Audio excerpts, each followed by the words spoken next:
You can check it out on ESPN.com. He made a funny today saying more people read his column on Donald Sterling and Donald Sterling's racism written 9 years ago. More people read it yesterday than read it when he wrote it 9 years ago. And this has been a little bit exasperating, I would say, to me and Bomani, because we're always yelling about racism in other places. And now everyone else is yelling about it, and we're kind of laughing about it. So let's start here, Bomani. What's the funny in this? Dude, this man can't keep his lady friends under control. We are in this situation because this man's wife resented the fact that he had spent all this money on this particular woman. You decide why this would be the one to make her jump over the ledge on it. And so she sued this woman for $1.8 million. This woman doesn't have $1.8 million. So how is she going to get from under this? By threatening Donald Sterling. Donald Sterling didn't think she meant business. Then she brought the haymaker with this. And you listen to the call, and you're just like, wait a minute. You would rather your woman sleep with Magic Johnson than take a picture with him? That was amazing. That has gone undercovered. This part of the story has been undercovered, that Donald Sterling is so crazy at this point in his life that he's like, don't take any pictures with Magic Johnson, but you could go ahead and sleep with him. As much as you want. What is that? What is that? Yo, I'm just telling you, we all got our decisions that we make and the things that we rock with, but I don't think there's anything improper about saying if I have a suspicion that you're sleeping with Magic, I need some answers, and I need some answers now. And if you are, that's fine, but you're not going to be sleeping with me.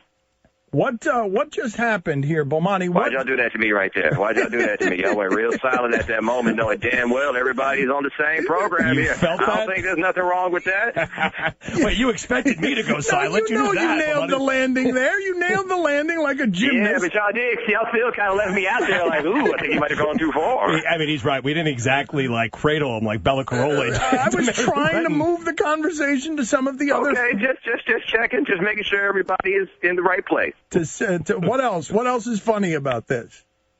Let's see, what else? Well, just the way he talked in that telephone conversation, he was so meandering, and this silly woman, I would change my skin color if I had to. And she looked at him and said she took down all the pictures with black people. She thought Magic didn't count because he was Magic. And then she said, well, Matt Kemp, because Matt Kemp is mixed like me. I met his mom. What? Why is no one else seeing the funny in this, Bomani? Why? Because this is the only opportunity that a lot of people out here will have where they feel comfortable within their souls and within their psyches to stand against racism. Because it's so easy to do it on this right here, and it's so scandalous. Like you talk about this, the whiff of scandal. It's such a funny story when it comes to it right there. So everybody's like, I can't miss my chance to speak down on racism, because when the next time comes and it's real racism and me and you are actually talking about it and the rest of them are being silent, that's when you get to pop up and be like, but wait, I said something about Donald Sterling. Dan, am I allowed to laugh at any of this? Less so.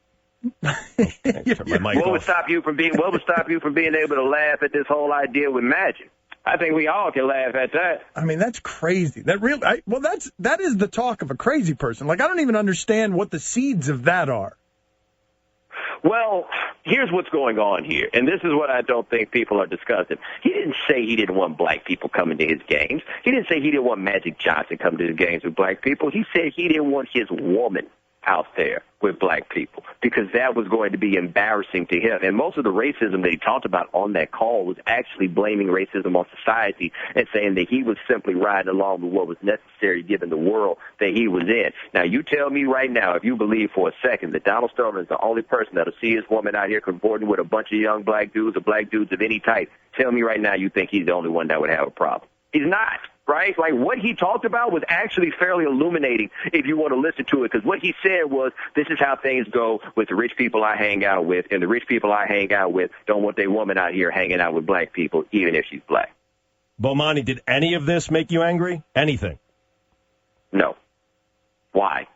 The things that Sterling did, I don't want to make this too personal, but this is a very important thing to me. I had a very good friend of mine die on Friday night going into Saturday in Chicago. Her name is Leonore Draper. She had planned an anti-violence rally, and she attended that rally that she helped organize on Friday and died that night on her block, and we have no idea who shot her. We probably will never know who wound up shooting her. We hear all this stuff that goes on in Chicago and all these people who die, who lose their lives. On one hand, we lose the humanity because there's so many people that we don't think to personalize them. I just gave you the person. She and I were close enough that she put me in her husband's wedding party because of the level of close we are. These are people I've seen. I watched her grow into a person that would organize a rally like the one after which she died, right?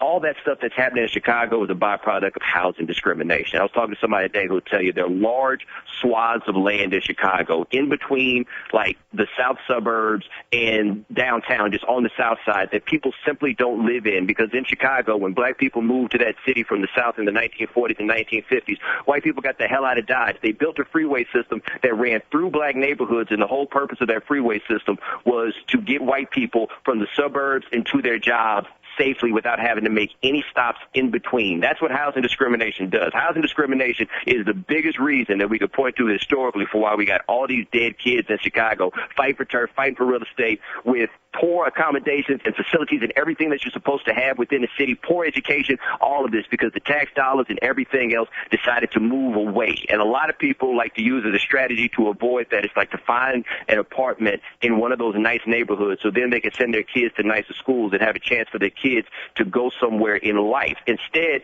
when you can't do that, you wind up in basically what are like these neighborhoods that are created by apartheid, and they're desolate, and they're dangerous, and they're frightening, and we just have whole generations of people that we have given up on. And the biggest reason that this sort of thing has happened is because jackwagons like Donald Sterling make this decision that they do not want black people or Mexicans or anybody else living near these pristine white people who are trying like hell to get away from us, and then point at us and wonder why all your stuff is messed up. That's the stuff that Donald Sterling has been doing forever. Everybody talks about that settlement in 2009. He was originally sued in 2003 for this housing discrimination. In 2006, we got a hold of the paperwork where he says that black people smell and attract vermin and that Mexicans just sit around and drink all day. His wife was going around to those properties, knocking on the door like it's some Henry Ford stuff and taking inspection, posing as though she worked for the government while she was tracking the ethnicities of the people who lived in their buildings. And you're going to come to me and talk about what's going on with Donald Sterling and his mistress? Are you kidding me?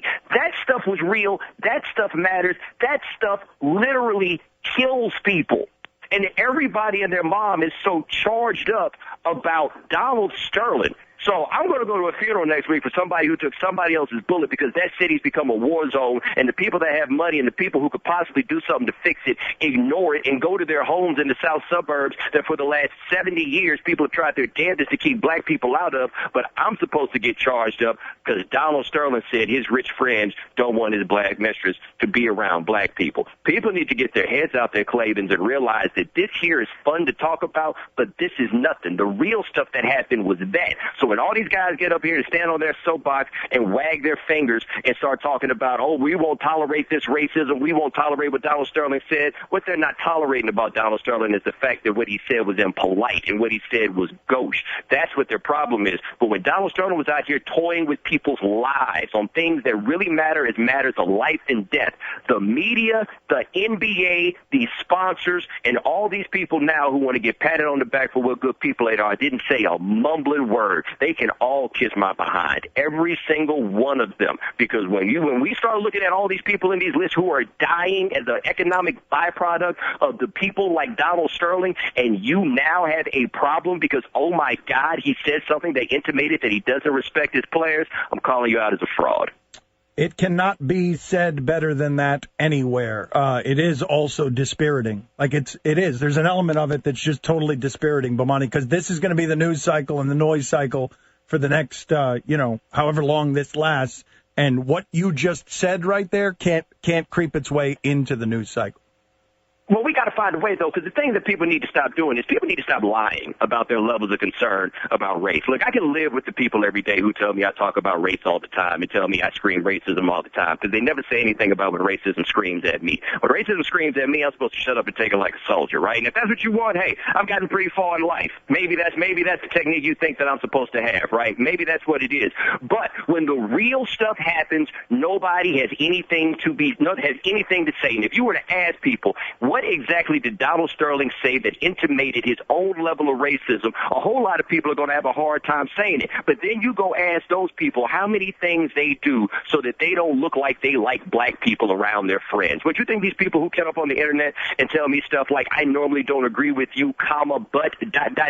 You don't think that's what they're doing? What they're doing is saying, hey, this guy has a good point, but I don't want you to think for a second I'm out here agreeing with his crazy rabble-rousing, right? That's what people are doing out here all the time. They talk about this with the NBA, and they keep calling this a black league. This is an American league. So that's why you wind up with a columnist at the L.A. Times who said that if Donald Sterling has a problem with black people, he should go own a hockey team. What, because it's supposed to be okay in hockey? So if you own a team over there, you can be racist and nobody cares about it? No. A whole lot of these people that want to act like they care about racism don't give a good damn about racism. What they care about right now is a chance to jump on an easy punching bag. But when I sit up here and Dan sits up here and other people sit up here and tell you about real things that are happening and try to break it down and make you explain to you and make you understand the things that you might not be able to recognize on your own, that someone with a more trained eye to these things could possibly help you with, you act like I'm inventing stuff. Well, now, 8 years after I wrote a column, even my editors, when I wrote it, admitted that they didn't give it enough play when they put it up there. 8 years after I wrote that, now everybody wants to come around and hail me as having some amazing level of foresight for seeing this coming. I didn't see this coming. I saw this happen. So where the hell was everybody else when it was actually happening? They were out here trying to tell me that I was crazy about racism, but now you know it, because Donald Sterling's mistress put out a tape, and an 81-year-old man said, you're embarrassing me by coming to games with black people. I got to go get Stugatz out of the parking lot. Thank you, sir. No problem, man.